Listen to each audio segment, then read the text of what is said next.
Did you know na meron ng bagong covenant? Alam niyo, nagtataka ako sa mga mangangaral ngayon na ang pinapangaral ay nasa old covenant pa rin. Tapos ina-apply sa new covenant sa panahon natin. Aba, aba, aba, parang mali yata yan. Bigyan ko kayo ng sample. Nangangaral sila sa Malakay 3:10 about sa pagbibigay. Kapag hindi ka nagbigay, itunuturing ka magnanakaw. Pero pag binagbigay ka, bibigay sa iyo ng buo yung blessing. Ibabalik sa iyo ng Diyos yung blessing. Totoo naman talaga yun sa Old Covenant. At para sa mga Hudyo. Hudyo ka ba? Until tayo, oy.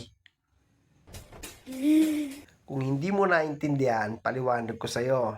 Ang Old Covenant ay tumutukoy sa law.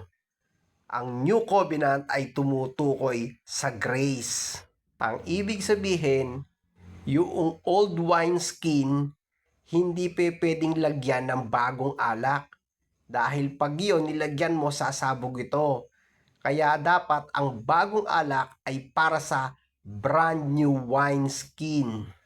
Ang definition ng Old Covenant sa Hebrew 8:13 ayon sa Greek ay palaiou, means old or near vanishing or obsolete. Ibig sabihin matanda na, wala nang kakayanan. Kaya nga nung pumasok ang bagong tipan, ano ba sabi ni Kristo? This is the new covenant. Ibig sabihin, wala na tayo sa ilalim ng kautusan. Nandito na tayo ngayon sa ilalim ng biyaya ng Panginoon, mga pastor. Tandaan na. Kaya dapat ang pangangaral natin ay nasa ilalim ng biyaya ng Panginoon. Hindi yung nasa kautusan ka pa ni Moises. Hanggang ngayon, hindi na effective yun. Gagawa ka ng gagawa para pagpalain ka. O kailangan mo mag-alay, kailangan mo magbigay, at kung gusto mo maging righteous ka, kailangan hindi ka kikilos ng magaslaw. May bagong tipan na, nananatili pa rin kayo sa Old Testament. Tingnan niyo to Yung sa book of Exodus 20 verse 3, di ba ang sabi, Thou shalt have no other gods before me.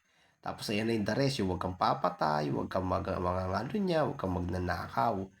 Ngayon, nung panahon ni Kristo, ginawa niya lang dalawa, yung 10 Commandments. Love the Lord with all your heart, with all your strength, with all your soul, with all your etc. ganyan. Tapos, love your neighbor as you love yourself. Ang tanong, paano kung hindi mo na mahal ang sarili mo? At magpapatiwakal ka na? Di hindi mo nga mahal yung neighbor mo, idadamay mo na ngayon yan, tabla-tabla na. Pero nung mamamatay na si Kristo, binago niya na ang covenant.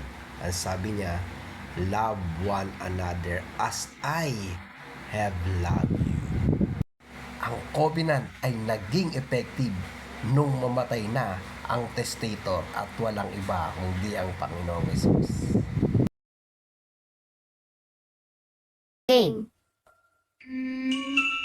Ang ehemplo ng pagmamahal natin sa kapwa ay yung pagmamahal ng Diyos sa atin. Kaya wala kang dahilan para hindi magbigay ng pagmamahal sa kapwa kasi minahal ka ng Diyos. Di ba? Yun ang bagong tipan.